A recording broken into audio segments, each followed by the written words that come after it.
Hi dear students, welcome to the next video. Today we'll be talking about the heart. On the previous class, we were seeing pericardium. So if you have not seen that, please watch it. So heart is a conical, a hollow muscular organ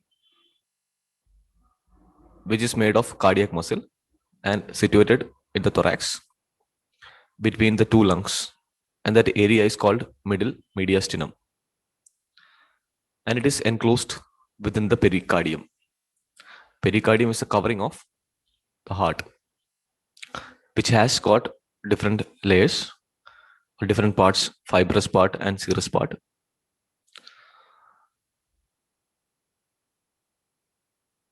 Now the location of the heart is here between the two lungs. Vertebrae can be seen, thoracic vertebrae, posteriorly, anteriorly, sternum, different parts of the sternum can be seen, manubrium, body of the sternum, inferiorly, diaphragm can be seen, sagittal section, and this is an anterior view. So heart is placed obliquely behind the body of the sternum and adjoining part of costal cartilages. Costal cartilages are the cartilages which are related to the ribs. So that the heart is placed one third of the heart is placed to the right, whereas 2/3 is placed to the left of the median plane. So this is median plane. So most of the heart is placed towards the left side. The human heart has got 4 chambers. As here, there are 4 chambers. 1, 2, 3, 4. So the heart is cut here to show the chambers. On the exterior aspect, also the chambers can be seen. Atrium, ventricles, atrium, ventricle. So there are 2 atrium and 2 ventricles. So right atria, left atria, right ventricle, left ventricle. Now the atrias are separated from each other by interatrial groove. So there is an interatrial groove which is not seen very clearly on the anterior aspect. The posterior aspect, somewhere here, you have the interatrial groove. Again, this view, this area, interatrial groove. This is left atrium, this is right atrium. So between that, interatrial groove can be seen. Anteriorly, it is not very clear because the great vessels are obliterating the interatrial groove, whereas posteriorly it is very clear. And ventricles are separated from each other by interventricular groove. So this is interventricular groove here, anterior interventricular groove, posterior interventricular groove can be seen.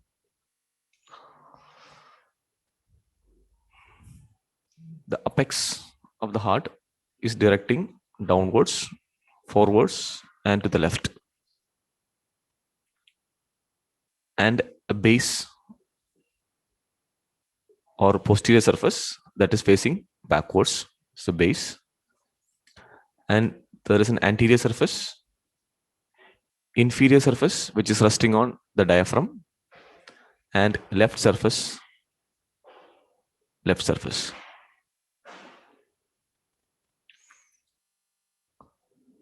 Let's see some grooves or sulci on the heart. We have already seen some sulci, interatrial sulci, interatrial groove, interventricular groove we have seen.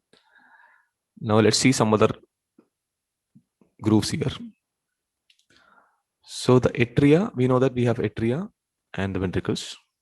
Now atria are separated from the ventricle by a sulcus, and that sulcus is called coronary sulcus or atrioventricular sulcus. So this is the sulcus which is separating atria from the ventricle. So it starts from here and it reaches here.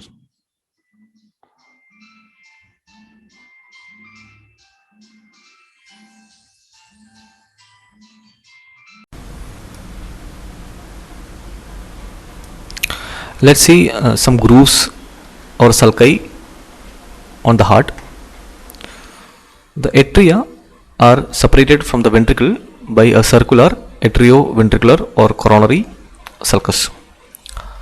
So coronary sulcus is seen throughout the heart excepting on the anterior aspect because there are great vessels which are masking it. So they separate the atria which are above from the ventricle which are located below. So the atrioventricular groove starts from here, separating the right atrium from the right ventricle, that goes down, reaches the inferior border, reaching the posterior aspect, separating the right atrium from the right ventricle posteriorly. Here it is separating the right atrium, right ventricle anteriorly. Then it goes to the posterior aspect, separating the left atrium from the left ventricle posteriorly, and on this side it separates the left atrium from the left ventricle anteriorly. But that is not seen very clearly. The posterior interventricular groove is situated on the diaphragmatic surface or the inferior surface of the heart. Posterior interventricular groove is separating the two ventricles posteriorly, whereas anterior interventricular groove separates the two ventricles anteriorly. Now the anterior interventricular groove and the posterior interventricular groove, they meet near the apex. Anterior and posterior interventricular groove, they meet near the apex. Apex of the heart is formed entirely by the left ventricle and it is situated in the left fifth intercostal space. Intercostal space are present between the ribs, 9 cm lateral to mid sternal line or just medial to mid clavicular line, which is passing through the middle of the clavicle. So that is the location of the apex of the heart. Knowing the apex of the heart is important to know the shift of the heart. Sometimes when the heart is enlarged, the apex might be positioned in different direction, or if the heart is placed on the right side, that is called dextrocardia, you cannot feel the apex on the normal site. Base of the heart is also called the posterior surface. In relation to the base, we can see the openings of 4 pulmonary veins which opens into left atrium, and also the superior inferior vena cava which is opening into right atrium. So the base is mainly found by the left and partly by the right atrium. Borders of the heart, upper border which is slightly oblique and is formed by 2 atria, chiefly the left atrium. The right border is more or less vertical and is formed by the right atrium. The inferior border which is horizontal and formed mainly by the right ventricle. Left border which is obliquely placed and it is curved. Surfaces of the heart. Anterior surface or the sternocostal surface, it is called sternocostal surface because it is facing the sternum and the ribs. So it is mainly formed by the right atrium, right ventricle, and partly by the left ventricle and the left auricle. Auricles are ear-shaped projections from the atrium. Most of the sternocostal surface is covered by lungs. Lungs are covering it mostly, but a part of it that is lying behind the cardiac notch of the left lung is uncovered. So most of the area, the heart is covered by the lungs, whereas this area, it is not covered by the lungs because of the cardiac notch which is present on the left lung. So this uncovered area is dull on percussion because the lungs, when you percuss on the lungs, because lungs has air, the percussion note will be resonant, whereas when you percuss on the heart, the percussion note will be dull because heart has blood inside. So it is like you are percussing, just tapping on the stone, how you feel that sound. So that is called dull note. So because the lungs are not covering the heart on this area, if you percuss here, it will be dull note, whereas on the other side you can have a resonant note. So this area is called as superficial area of superficial cardiac dullness. Inferior or diaphragmatic surface is resting on the diaphragm, specifically the central tendon of diaphragm. Central tendon of diaphragm is the insertion point of the diaphragm, because diaphragm is originating from different areas: sternum, xiphoid process of the sternum, ribs, vertebrae, and they get inserted to the central tendon of diaphragm. Now it is formed, so inferior surface is formed, it's left 2/3 by the left ventricle and right 1/3 by right ventricle. So diaphragmatic surface is mainly contributed by the left ventricle and also the right ventricle, 2/3 and 1/3. Right atrium is the one which receives blood from the body, pumps the blood into right ventricle through atrioventricular orifice or tricuspid opening.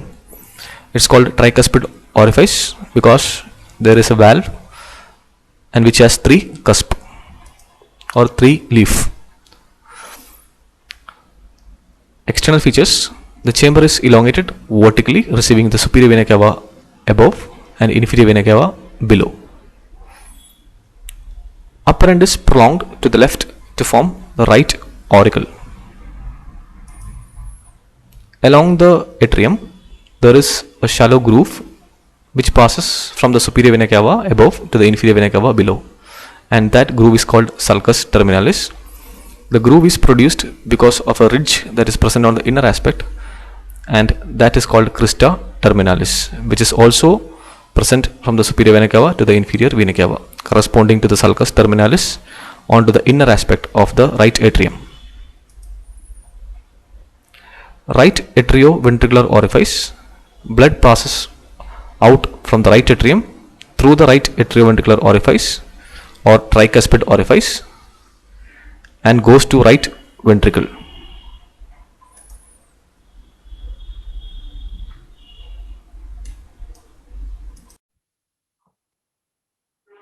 Now let's see the internal features of the right atrium. The inner aspect of the right atrium can be divided into some parts. There are 3 parts. The first part is smooth posterior part. This part is called sinus venerum. Now most of the tributaries are opening into this part. So the smooth part is seen on the posterior aspect. So that is the sinus venerum. So it is this area. So where the superior vena cava, inferior vena cava are opening. So I cannot show you here in this, but it is somewhere in this area, inner aspect. Superior vena cava opens here. Inferior vena cava also opens into that area. Now inferior vena cava is guarded by a valve, a rudimentary valve, which is not functional in the adult life, and this valve is called eustachian valve. This valve was functioning in the fetal period. So we are seeing the posterior part. So most posterior aspect of the right atrium, this area, inner aspect. So this area is a smooth part, inner aspect. Now another structure which is opening here is coronary sinus. Coronary sinus is the largest vein of the heart that receives a lot of tributaries. Now this vein opens into the right atrium between the opening of inferior vena cava and right atrioventricular orifice. So this is the opening of coronary sinus. This is coronary sinus. Let's see the anterior part. This area is the anterior part. So this area is the posterior part. Now in between posterior and anterior part, externally there was sulcus, and inside there was crista terminalis. Outside it was sulcus intermedius. So the rough part and the smooth part is divided externally by the sulcus intermedius, internally by your crista terminalis. Now rough anterior part has a lot of transverse muscular ridges, and they are called musculi pectinati. So they are pectinate muscles. They are arising from the crista terminalis, and they run downwards and forwards to the atrioventricular orifice. And altogether, these muscles giving rise to appearance of teeth of a comb. The third part that we are going to see here is interatrial septum. Interatrial septum is dividing the two atrium. This area is interatrial septum. It presents a depression, a saucer-shaped depression called fossa ovalis. And on the upper limit of fossa ovalis, there is a prominence can be seen, and that is called annulus ovalis or limbus fossa ovalis. Now, fossa ovalis was a defect, or in the embryonic period of life. Through this area, the blood from the right atrium passes to the left atrium through a gap in the interatrial septa. So this is a purely embryological topic. We will discuss later. Coming to the next chamber, right ventricle. This is right ventricle, which is forming major component of the sternocostal surface. It is triangular. The apex is here and the base located here, which receives blood from the right atrium and pumps the blood into the pulmonary trunk. Later, pulmonary trunk divides into pulmonary arteries. So the blood goes to the pulmonary arteries to the lung. Pulmonary trunk, pulmonary artery. The inner aspect of the right ventricle has got some part. Inflowing part. So there are two parts for the right ventricle. Inflowing part, where the blood from the right atrium reaches the right ventricle. This part is rough because of some muscles which are projecting muscular ridges, and they are called trabeculae carnea. Whereas outflowing part, that part is the part of right ventricle which give rise to the pulmonary trunk. It is called infundibulum. It is smooth and forms the upper conical part of right ventricle, giving rise to pulmonary trunk.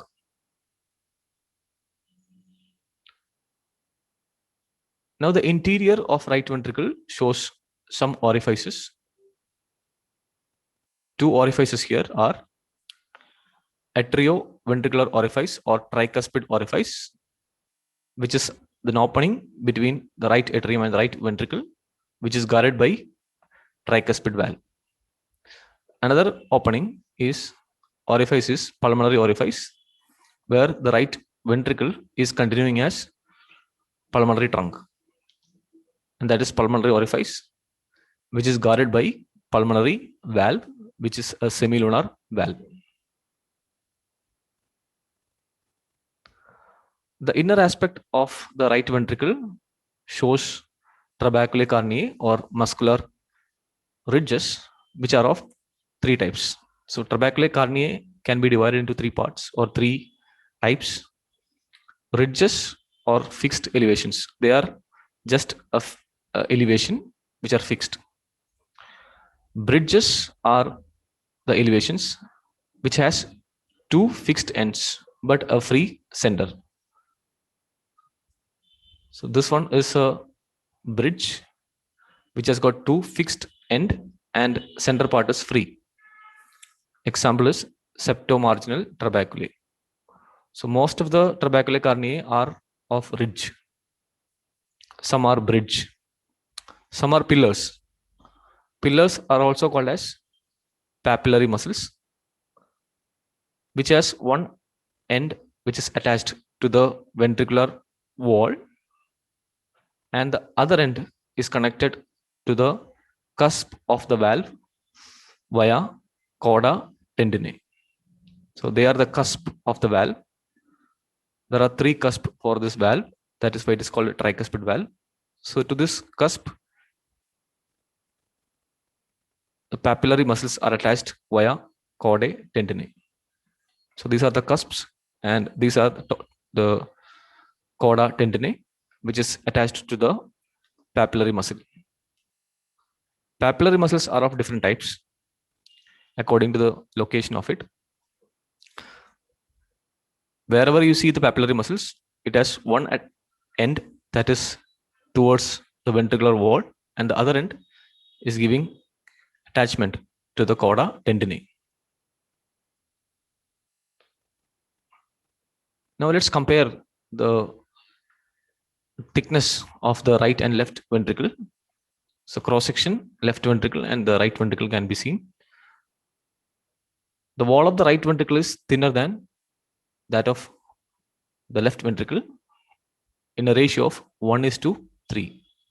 So the right ventricle wall is 3 times less than that of left ventricle, because the left ventricle has got a lot of pressure inside, whereas the right ventricle has less pressure.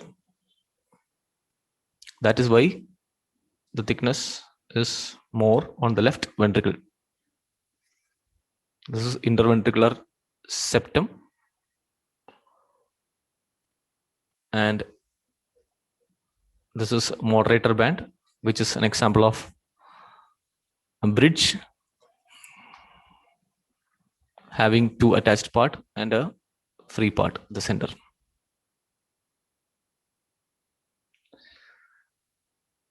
Interventricular septum is not straight, it is placed obliquely.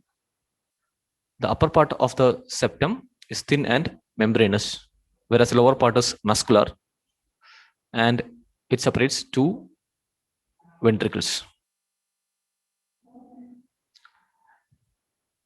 Let's see the next chamber, left atrium.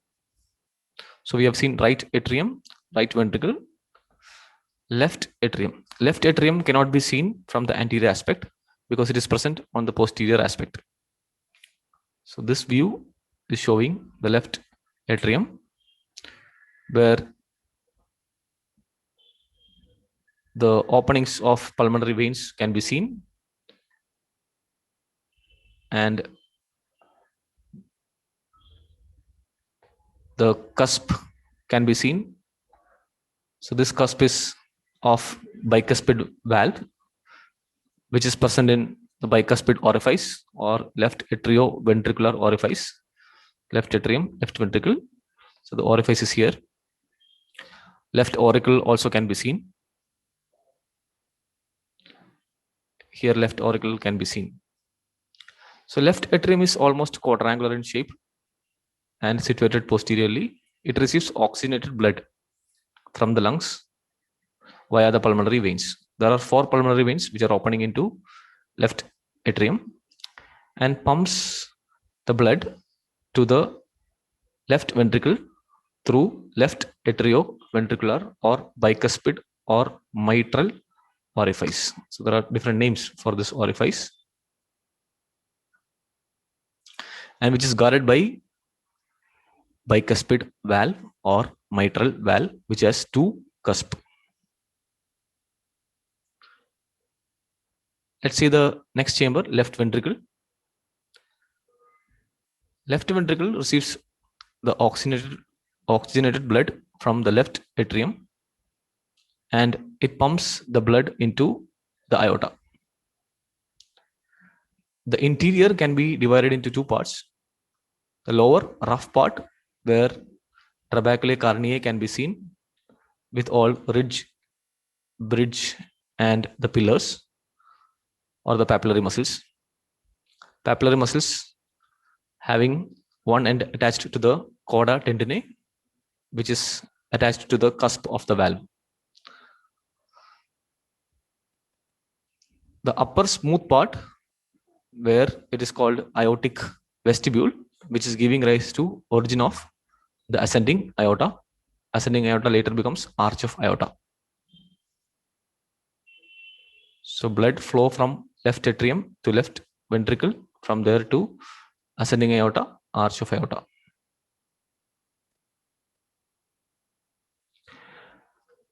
Let's see conduction system of the heart. It consists of SA node, which is called as a pacemaker of the heart.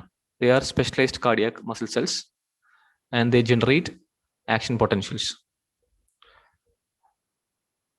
And the action potentials starts from SA node that goes to the AV node, which is called as atrioventricular node. And here the action potentials which will be conducted slowly than that of SA node. Now AV node ensures ventricles receiving signal to contract after atria have contracted. So SA node that gives impulses causing atria to contract, then it reaches AV node. From there, the AV node allows the ventricles to contract.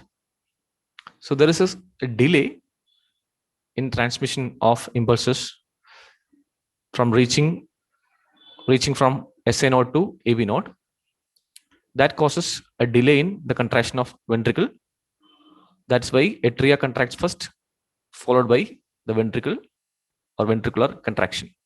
So because of the delay for the impulse to transmit from SA to AV node, which causes ventricular contraction, the atria contracts first and followed by the ventricular contraction. The 2 atria contracts together, the 2 ventricle followed by 2 ventricle contraction, that 2 together. AV bundle, which is starting from the AV node and they passes in the cardiac skeleton to reach interventricular septum. It divides into right and left bundle branches beneath the endocardium and they reach the apex of right and left ventricle. Later it forms Purkinje fibers. They are large diameter cardiac muscles and they have a lot of gap junctions. So this completes the conducting system of the heart, starting from SA node, causing atrial contraction, reaching AV node, causing the ventricular contraction, and also through the left and right bundle branches and the Purkinje fibers. So always the 2 atria contracts together followed by the ventricular contractions.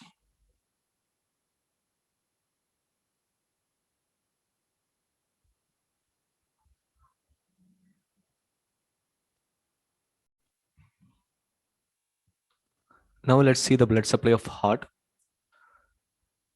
So you will be seeing arterial supply and the venous drainage of the heart.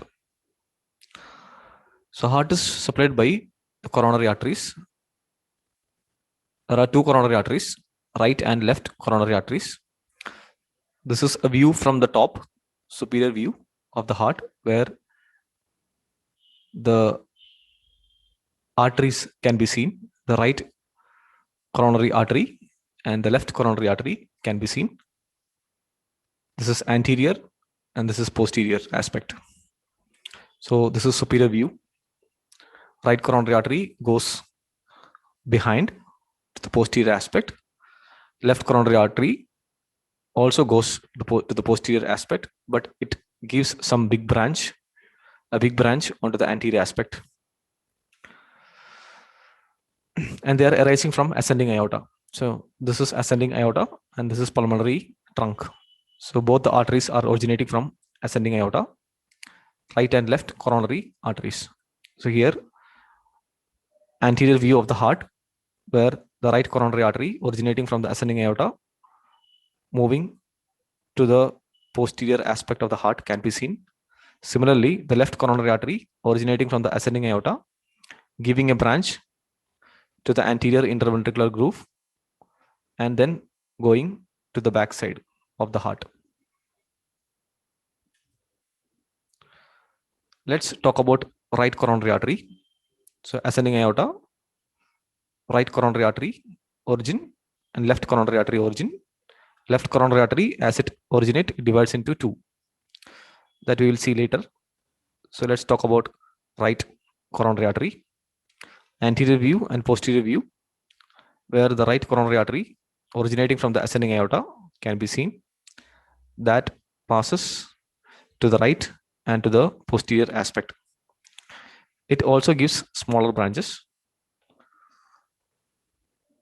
Then it winds around the right side of the heart, reaching the posterior aspect of the heart, and they pass into posterior interventricular groove.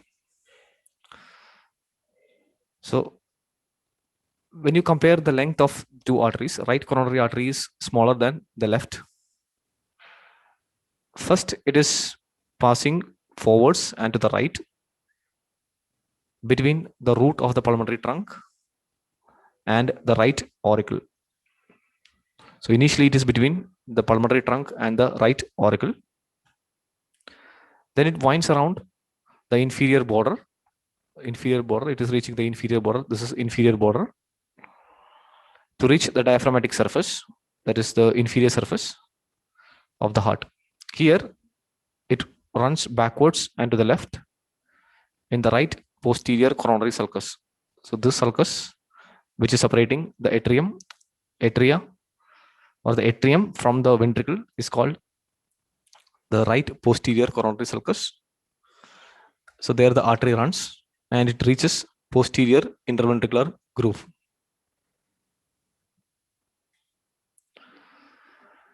The branches can be divided into two, larger branch and smaller branch. Now, larger branches are right marginal branch, which is originating from the right coronary artery when it reaches the inferior border of the heart. This one. Posterior interventricular artery is another big branch when it reaches or when it passes through the posterior, right posterior coronary sulcus at this point. So after passing this point, it gives a branch. So this point is called as the crux of the heart, where the different sulcuses meet. The sulcuses like interatrial sulcus, interventricular sulcus, and the coronary sulcus. All the sulcuses meet, all the sulci meet in this area, and that is called the crux of the heart. So at the crux of the heart, the right coronary artery gives a branch in the posterior interventricular groove that is called posterior interventricular artery. Smaller branches like nodal in 60% of the case, which supplies SA node. SA node is somewhere here in the upper aspect of superior vena cava. Right atrial branches that supplies the atrium. Infundibular branch which supplies the right ventricle. The outflow part of right ventricle is the infundibulum. Some of the branches can be seen in the diagram.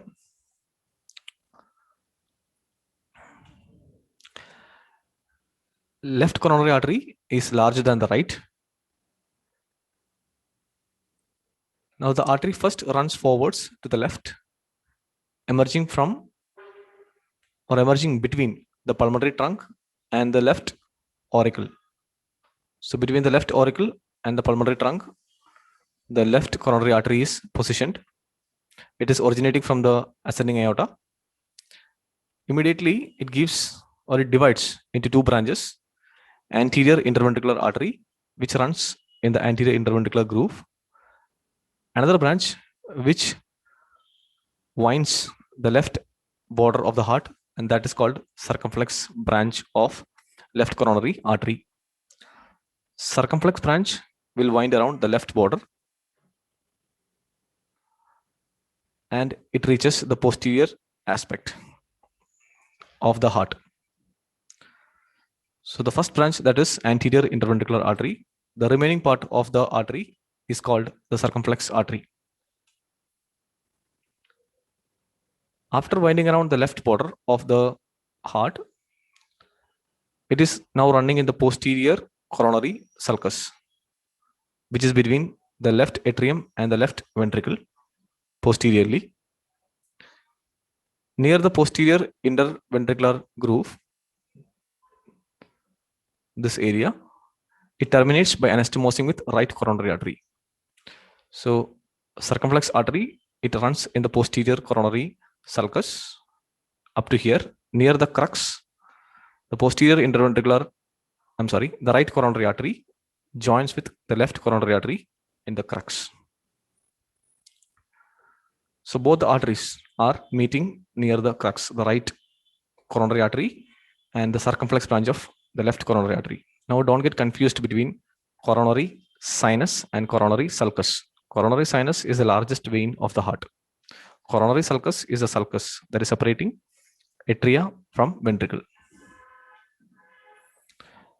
So similar to right coronary artery, this artery also gives large branches and smaller branches.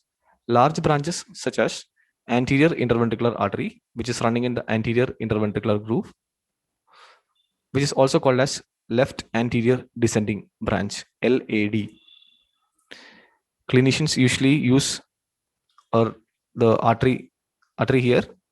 Clinicians usually call it as left anterior descending.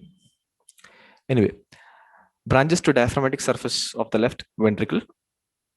So some of the branches supplying the diaphragmatic area of the left ventricle, including a diagonal branch. A diagonal branch is a large branch from the left coronary artery.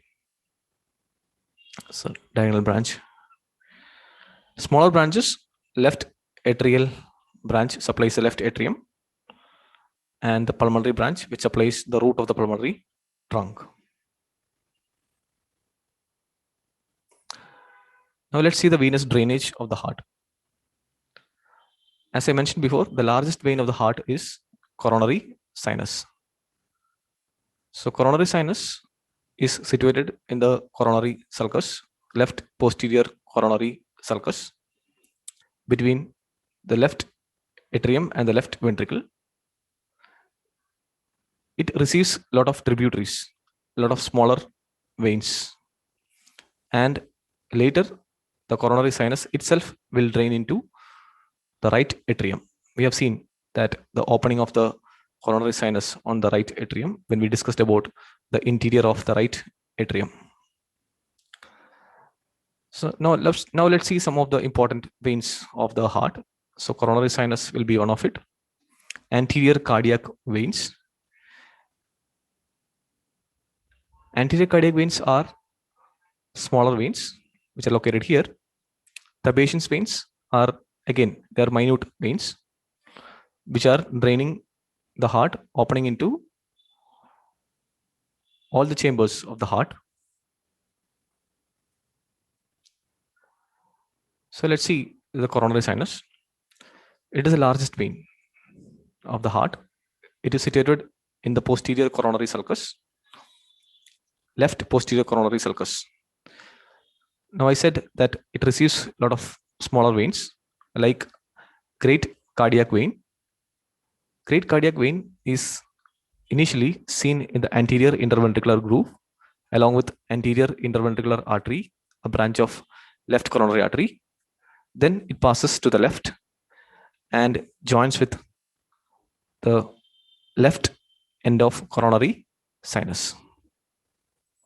Here the vein is passing onto the left border of the heart and winds around the left border and drains the left aspect of the coronary sinus. Middle cardiac vein is another vein which is lying in the posterior interventricular groove along with posterior interventricular artery, which is a branch of right coronary artery. It joins with the lower end of coronary sinus towards the right. Small cardiac veins accompanying right coronary artery in the right posterior coronary sulcus. They are very small veins, small cardiac veins located in the right posterior coronary sulcus, somewhere here in this area. And they joins the right end of coronary sinus. So they are small cardiac vein here. They are starting from here and they run in the right posterior coronary sulcus along with the right coronary artery. Posterior vein of left ventricle. These are comparatively bigger veins. They also drain the diaphragmatic surface of the left ventricle, as we can see here, and they drain into middle part of coronary sinus. Oblique vein of left atrium or Marshall. Oblique vein of left atrium of Marshall. It's a small vein running on the posterior surface of left atrium, which is not seen in the picture here, but they are seen on the posterior aspect of the left atrium. They also drain into the coronary sinus.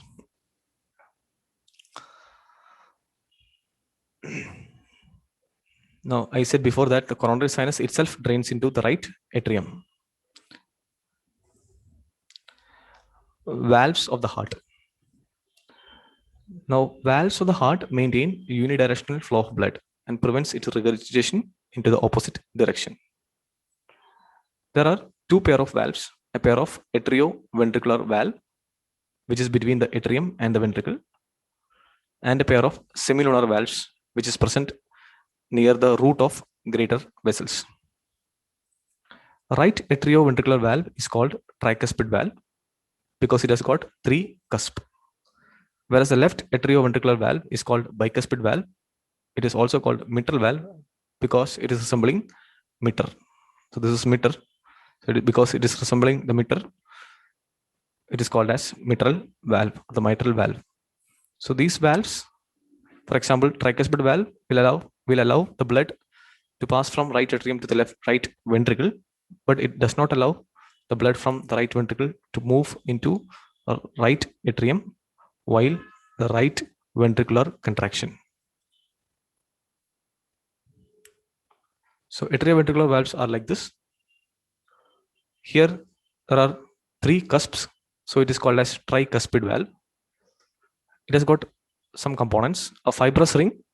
So this is atrium and this is ventricle, where the valve can be seen, and it is attached. The cusp of the valve is attached to the papillary muscles. So the components of the valve are, we're talking about atrioventricular valve, which has got a fibrous ring which is attached here onto the margin of atrium and the ventricle. Cusps are flat, projecting into ventricular cavity. They are projecting into the ventricular cavity. This is ventricular cavity. They are projecting into the ventricular cavity. Free margin and the ventricular surface is rough. So this area is the free margin, and this is the ventricular surface. Whatever is seen on the other surface that I cannot show here, on the other surface, that is atrial surface. So wherever these ventricular surfaces are present, it is rough, and it is irregular due to the attachment of chorda tendineae. These are called as chorda tendineae, which is connecting free margin of the cusp, the ventricular surface of the cusp, with the papillary muscle. So I said this is ventricular surface. The other surface, which is on the opposite side, that is called atrial surface. So this area, the valve, the cusp of the valve, and the chorda tendineae, which is attached to the papillary muscles, can be seen. Let's talk about the semilunar valves, which are seen in the aorta and the pulmonary trunk, at the root of aorta and the pulmonary trunk. So pulmonary trunk and the aorta. Now it looks like this. Each valve has 3 cusps. So there are 3 cusps which are attached directly to the vessel wall, and there is no fibrous ring, which is unlike to the atrioventricular valve. Now the cusp form small pocket with their mouth directed upwards or directed away from ventricular cavity. So this is a vessel, and this is the upper aspect, this is the lower aspect. This surface or this part is facing towards the ventricle, this is facing away from the ventricle, and it forms a mouth-like structure. So the blood get filled in this area, which leads to the dilation of this pouch. So all of this pouch together closes the valve. So it is like the ventricle contracts and the blood moves upwards. When the ventricle relaxes, blood tries to come down into the ventricle, but while it comes down, it fills the pouches here, and the cup-shaped area or the valve here get bulged into the interior. So it is a round structure. Now it is opened up. So just imagine that when all of this cup-shaped area are filled, it will be projecting to the lumen, so that the lumen will be closed. Let's see the nerve supply of the heart. It has got autonomic nervous system, which is supplying it, parasympathetic and sympathetic activity. Parasympathetic nerves reaches the heart via vagus nerve, which is the 10th cranial nerve, and parasympathetic system is cardio inhibitory, so that when it stimulates, it reduces the heart rate. Whereas sympathetic nerves, which are derived from upper 2 to 5 thoracic segments of the spinal cord, and they are cardio acceleratory, so that increases the heart rate. So parasympathetic system and the sympathetic system, they act in an opposite way.